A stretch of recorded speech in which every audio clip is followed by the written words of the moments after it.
জুলেখাকে ডাকো।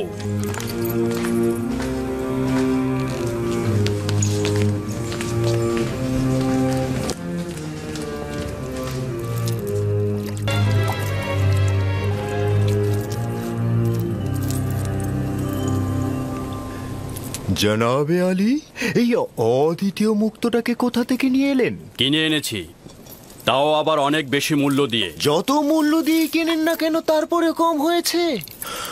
ও তো নির্বোধ যে হীরকটাকে বিক্রি করেছে। তাকে তো মৃতদের দেশে পাঠিয়ে দেওয়া উচিত। সকলে গোলাম বিক্রি করে স্বর্ণ জহরত হাতে পাবার জন্য, কিন্তু ওই নির্বোধ এই গোলামকে বিক্রি করে কি পেয়েছে? কিছুই পায়নি। আফসোস। আপনি মহানুভব, আমি গোলাম ছাড়া কিছুই নই। পুতিফার প্রাসাদে খোশামদের পুত্র আমার। কৃতজ্ঞতা জ্ঞাপন করছি জনাবে আলী। আসতে না আসতে একেবারে হইচই ফেলে দিলেন।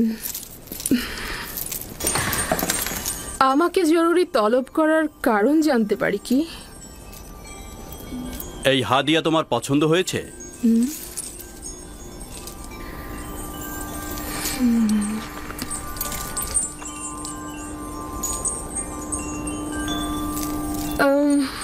একে পূর্বে কখনো দেখেছি বলে তো মনে হচ্ছে না।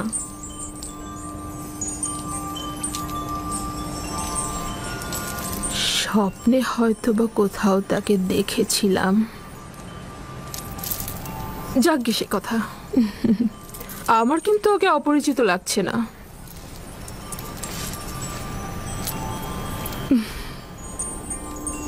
জনাব পুতিফারের সুরুচি ও নির্বাচনকে মোবারকবাদ। বলা উচিত অতুলনীয়।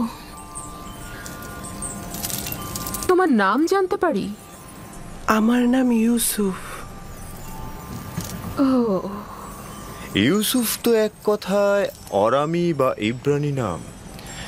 হ্যাঁ, ইব্রানি নামই হবে। ইব্রানি আমি।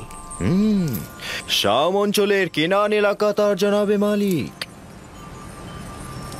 ওদের পেশা হচ্ছে রাখালি আর ভেড়া চড়ানো। ইউসুফ। ইউসুফ না, যে সকল নাম কৃত্রিম ও বেদুইনদের সাথে সম্পর্কিত আমি তা পছন্দ করি না। যদি অনুমতি প্রদান করেন তাহলে তার জন্য একটা মিশরীয় নাম নির্বাচন করি। ওকে আমি তোমার জন্যই নিয়ে এসেছি। যে নামে খুশি ডাকতে পারো ওকে। আমার নিজের খোদাবান্দের প্রতি অগণিত কৃতজ্ঞতা। যদি অনুমতি প্রদান করেন তো ইউসুফের জন্য একটা মিশরীয় নাম প্রস্তাব করতে পারি। কি নাম? নামটি অবশ্য ইউসুফ নামের কাছাকাছি হবে। ইউজারসিফ। ইউজারসিফ, মন্দ নয়। ইউজারসিফ, হ্যাঁ, এটা সুন্দর নাম, তাই না? এখন থেকে তোমাকে আমরা ইউজারসিফ নামে ডাকবো। পছন্দ হয়েছে? যদি আপনারা পছন্দ করেন তাহলে আমার আপত্তি নেই। আজকে থেকে তুমি ইউজারসিফকে দেখাশোনা করবে, ঠিক আছে? সম্ভবত জুলেখার জন্য ও একটি ভালো উপহার। আমার ধারণা জুলেখাও ওকে পছন্দ করেছে। ভবিষ্যতে হয়তো তাকে এই খানদানের পুত্র হিসাবেও নির্বাচিত করতে পারে। হ্যাঁ, কেন নয়? ইউজারসিফ তো ছেলে হিসেবে উত্তম।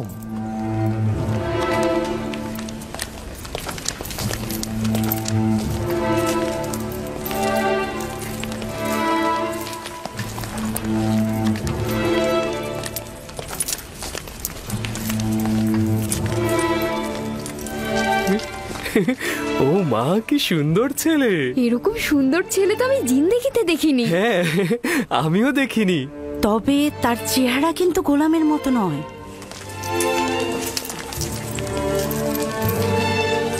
এটাই তোমার কক্ষ। পছন্দ হয়েছে?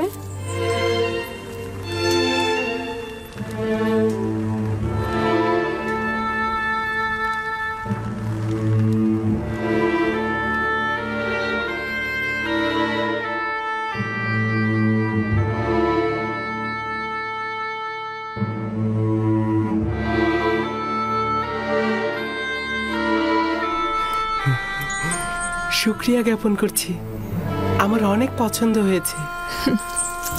ইউজারসিফের বিশ্রামের সকল ব্যবস্থা করো।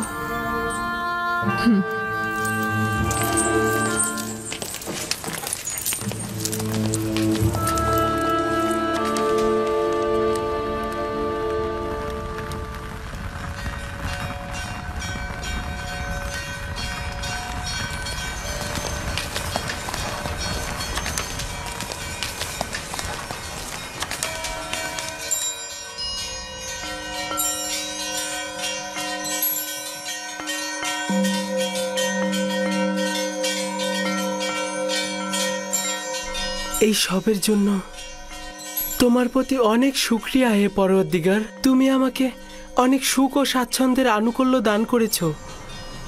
হে ইউসুফ, এইভাবে খোদা তোমাকে আর্থিক স্বাচ্ছন্দ্য ও সমুন্নত মাকাম অনুগ্রহ করছে। তোমাকে কূপের থেকে ইজ্জতের শৃঙ্গে এবং উচ্চতর জায়গায় পৌঁছাবেন, এবং তোমাকে খোয়াবের ব্যাখ্যা বিশ্লেষণ শিক্ষা দিয়েছেন, যেন এইসব স্বপ্নের ব্যাখ্যাকারীদের ভাষার ইলমের চাইতে অধিকতর জ্ঞাত এবং সব রকম ওস্তাদির কসরত তুমি দেখাতে পারো।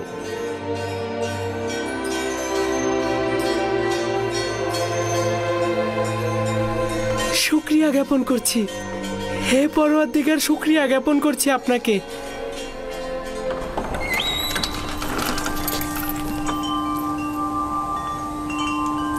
কি হয়েছে রুদামুন? কোনো জরুরি খবর? এই গোলামের বিক্রেতা আপনার সঙ্গে দেখা করতে চায়।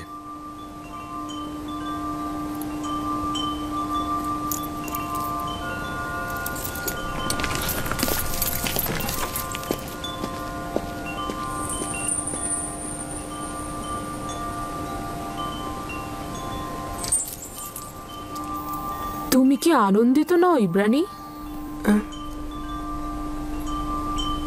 এখানে থাকার জন্য আমি আনন্দিত, কিন্তু গোলাম থাকার জন্য নয়। আমাদের ব্যবহার কি তোমার সাথে একজন গোলামের মতো? আপনাদের ব্যবহার আপনাদের মহানুভবতার পরিচয়, যা আমার গোলাম থেকে জেগে ওঠার অনুভূতি। সাবাস, নিজের অবস্থান থেকে যথাযথই উত্তর দিয়েছো। আমি তাকে নিয়ে আশাবাদী জনাবে মালিক। সে কিন্তু দারুণ পড়তেও লিখতে পারে। এই সব প্রশংসা ঠিক আছে হানিফার, কিন্তু আমার মনে হয় কথা যত কম বলা যায় ততই ভালো। আমার উপরে বিশ্বাস রাখবেন, আমি বেশি কথা বলার ছেলে নই। এরপর থেকে জনাব পুতিপারের সঙ্গে অনুমতি ছাড়া কথা বলবো না। সাবাস, এটাই উত্তম হবে। তুমি কোথাকার অধিবাসী? তোমার পিতামাতার নাম? মালকিন, আপনি হয়তো তার কাছ থেকে তার বংশ পরিচয় জানতে চাইছেন, কিন্তু মরুভূমিতে যে ভেড়া চড়ায় তার বংশ পরিচয় দেওয়ার আর কি বাকি থাকে? কেউ কি তোমার কাছে মতামত চেয়েছে? তবে আমি কিন্তু ইউজারসিফের চেহারার মধ্যে সম্মানিত ব্যক্তি ও কুলীন বংশের নিশানা পেয়েছি।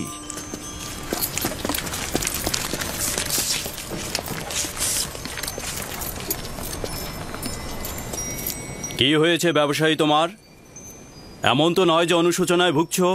না না, আমি আসলে আমার এখানে আসার কারণটা হচ্ছে ইউসুফের সঙ্গে আমি একটু একাকী কথা বলতে চাই।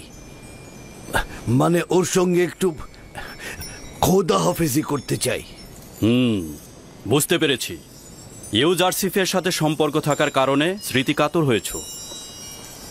ওদেরকে একটি পৃথক কামরার ব্যবস্থা করে দাও।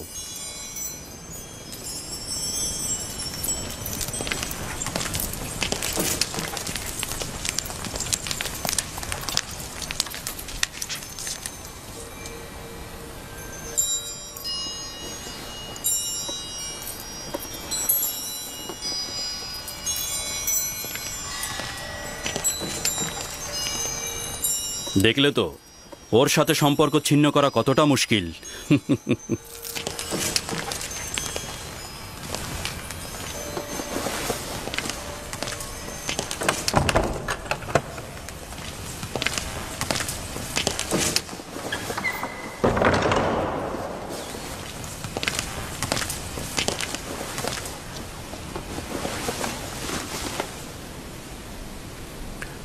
আমি এসেছি তোমার নাম পরিচয় জানতে।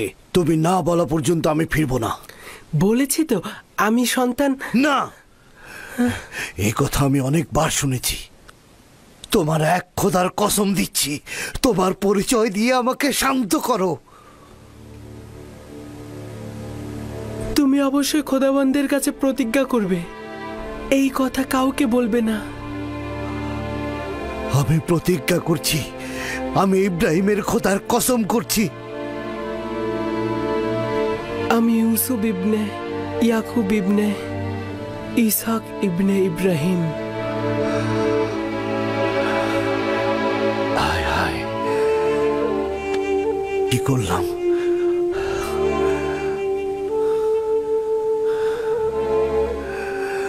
আমরা তো চাচাতো ভাই। তুমি ইসাকের বংশধর এবং আমি ইসমাইল জাবিউল্লাহর বংশধর। খোদা আমাকে ক্ষমা করবেন না। এটা কি কাজ করলাম আমি? কেন আমি তোমাকে বিক্রি করলাম? আমি জানতাম আপনি আমার চাচাতো ভাই এবং আমাকে বিক্রি করার জন্য আমি অনুতপ্ত নই। আমি অবশ্যই যে কোনোভাবে মিশরে আসতাম। এই ঘটনা খোদাবন্দের ইচ্ছাতেই সম্পূর্ণ হয়েছে। ওই সকল ঘটনা দেখে আমার তখনই বোঝা উচিত ছিল যে তুমি মামুল ইনসান নও। তুমি একজন পয়গম্বর। আমাকে ক্ষমা করো, আমি কি করছেন? পয়গম্বরকে চিনতে পারি। উঠুন, আমাকে ক্ষমা করো। আপনি শান্ত হন, উঠে দাঁড়ান। আমি তো আপনাকে আগেই বললাম যে মহান খোদা তাআলার নির্দেশেই আমাকে মিশরে আসতে হয়েছে। এটা তো আপনার দোষ নয়, আপনি আমাকে এনেছেন, আমি কৃতজ্ঞ। এই ভুলটির আমি অবশ্যই প্রতিদান দেব।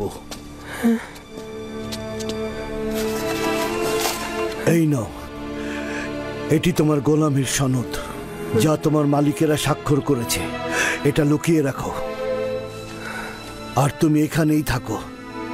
আমি চাই না তুমি বাহাসের মধ্যে আসো।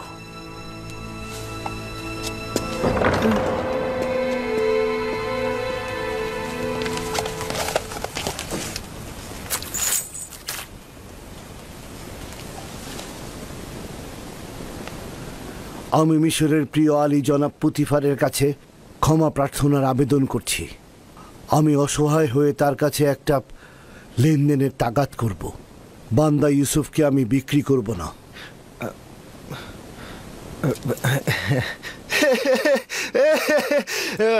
সাবাস সাবাস তোমাকে। কিছুক্ষণ পূর্বেও তোমাকে নির্বোধ ভেবেছি, কারণ তুমি ইউসুফের মতো হিরককে চিনতে পারোনি। কিন্তু এখন দেখছি তুমি এইরকম নয়। অবশেষে তুমি হিরকটাকে চিনতে পেরেছো, কিন্তু একটু বেশি দেরি হয়ে গেল না? বিক্রয় করবার পূর্বেই তোমাদের এটা চিন্তা করা উচিত ছিল। এখন অনেক দেরি হয়ে গেছে। জনাব পুতিফার, ইউসুফের জন্য আমি আমার সকল সম্পদ দিয়ে দিতে প্রস্তুত। তাগাদ করছি তাকে ফিরিয়ে দিন। তুমি কি শুনতে পাওনি? জনাব পুতিফার বলেছেন আর কোনো কিছুর বিনিময়ে ইউজারশিপকে ফেরত দেওয়া হবে না। আমি স্বীকার করছি এই লেনদেনের জন্য আমি অনুতপ্ত। আমরা ইউসুফকে বিক্রি করব না, আর ওকে ছাড়া এখান থেকে যাবও না। যদি আর একবার গোস্তাকি করো তো দুজনকে ধরেই কয়েদখানায় পুরব। এখান থেকে চলে যাও। আমি ইউসুফকে ছাড়া এখান থেকে যাব না। আলী জনাব, রহম করে ইউসুফকে ছেড়ে দিন। রুদামুন, তাদেরকে ধরে কয়েদখানায় পুরে দাও। এলাহি, তুমি সাক্ষী রইলে। আমি ইউসুফকে কিনেছি কিন্তু বিক্রি করিনি। আলী জনাব, আমি ইউসুফকে না নিয়ে এখান থেকে যাব না। আমাদের কথা আমাকে ছেড়ে দাও। তাদেরকে আমাকে আমার কঠিন ইউসুফকে শাস্তি নিয়ে প্রদান যেতে করো। দাও। আমার ইউসুফ, ইউসুফ, নিয়ে যাও। কি হলো তোমাদের? দ্রুত আমাকে নিয়ে ছেড়ে যাও। দাও। আমাকে ছেড়ে দাও। ইউসুফ, ইউসুফ।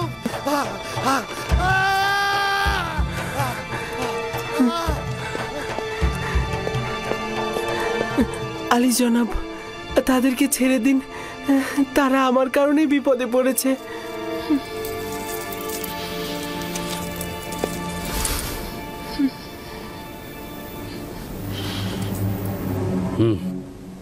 তাদের জন্য কঠিন শাস্তি পাওনাই উপযুক্ত ছিল। অনুরোধ করছি। শুধু তোমার কারণেই আমি ওদেরকে ক্ষমা করে দিলাম।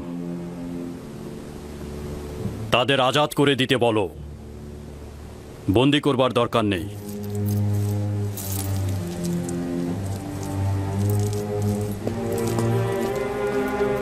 ইউজারশিপ, তোমার কি এমন আছে বলো তো আমাকে, যার কারণে গোলাম বিক্রেতা জীবন ফিদা করতে চায়? কি বলবো আমি? আমার তো নিজের কিছুই নেই। এই দুর্বল সত্তা ছাড়া আমার আর কিছু নেই। আমরা কিন্তু কখনোই তোমাকে গোলাম হিসাবে দেখছি না। আর তাছাড়া তোমাকে যে অর্থ দিয়ে খরিদ করেছিলাম সেটাও তো ফেরত দিয়ে গেল তারা। আমি মূল্য বুঝি না এমন নয়, আমাদের মধ্যেকার সম্পর্ক লেনদেনের হোক, আমি এটা চাই না। আমি এই উপহার দেওয়ার জন্য আপনাকে শুকরিয়া জ্ঞাপন করছি। কারি মামা, ইউজারশিপকে উষ্ণ পানিতে গোসল করিয়ে পোশাক পরিধান করাও। যা আজ্ঞা আমার বানু।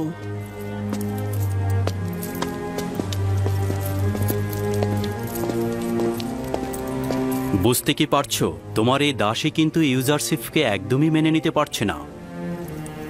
আপনি চিন্তিত হবেন না, আস্তে আস্তে সব বুঝে নেবে।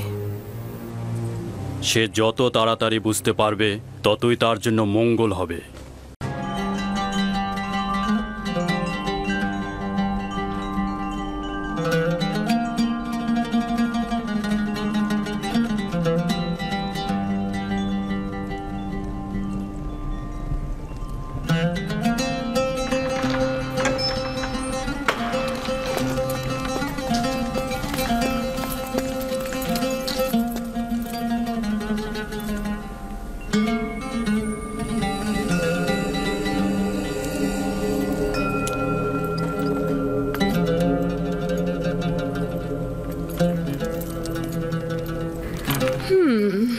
নিশ্চয়ই খোদা তোমাকে নিজ হাতে তৈরি করেছে, আর কতটা সৌন্দর্য দিয়েছে সেটা কি তুমি জানো?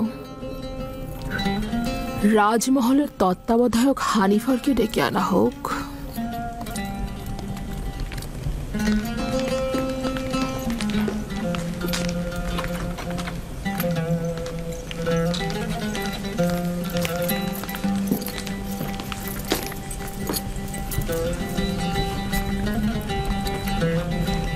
এটি সে তার বালিশের নিচে লুকিয়ে রেখেছিল।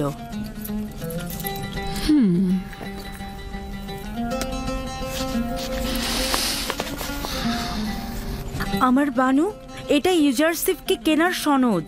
শামুন নামের একজন ইউজারশিপকে মালিকের নিকট বিক্রয় করেছেন।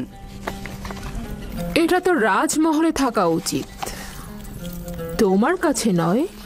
আপনি যা ভালো মনে করেন।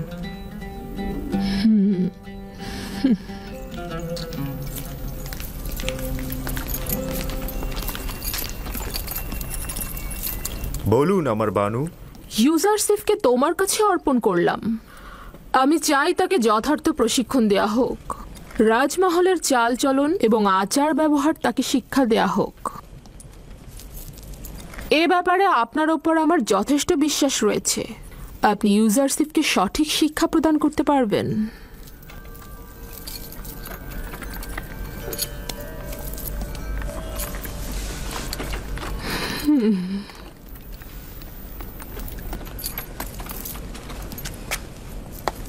দেখে কিন্তু মনে হচ্ছে না সম্মান প্রদর্শনের এই ভঙ্গি সে উপভোগ করছে। এই মরুচারী তো ভেড়া চড়ানোই জানে না, আর আপনি ওর কাছে সম্মান প্রদর্শন আশা করছেন? ওর তো বংশ পরিচয় নিয়েই আমি সন্দিহান। ও সম্মান প্রদর্শন শিখবে কোত্থেকে? দেখো, এই পোশাকে তাকে কি সুন্দর লাগছে। আস্তে, প্রকাশ্যে ওর এমন তারিফ করবেন না, তাতে অহংকারী হয়ে যাবে। এসো আমার সঙ্গে।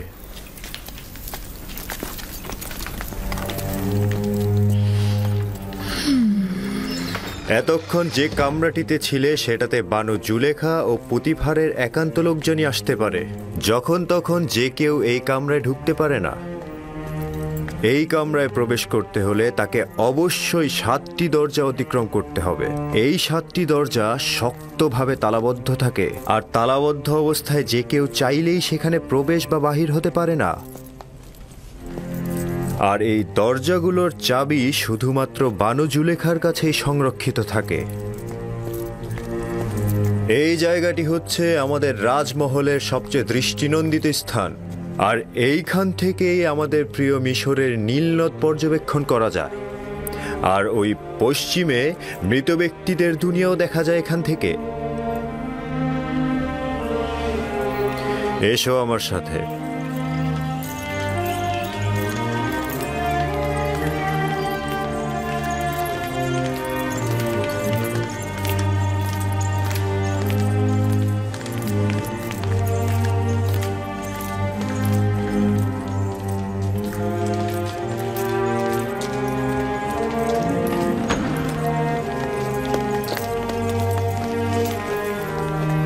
এটি বানু জুলেখার নির্দিষ্ট কামরা।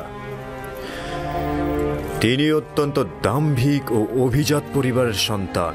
তোমাকে সতর্ক থাকতে হবে, কখনোই তার ফরমানের অবাধ্য হওয়া যাবে না। চলো যাই।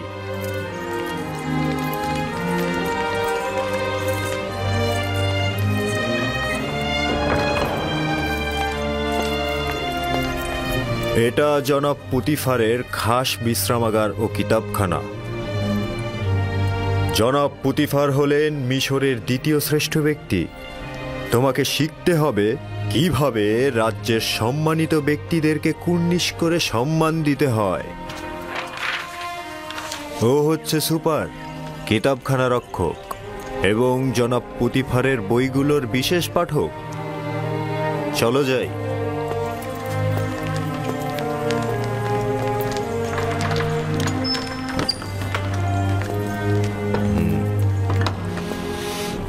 এই কক্ষটি হচ্ছে জনাব পুতিফার ও বানু জুলেখার আহার কক্ষ।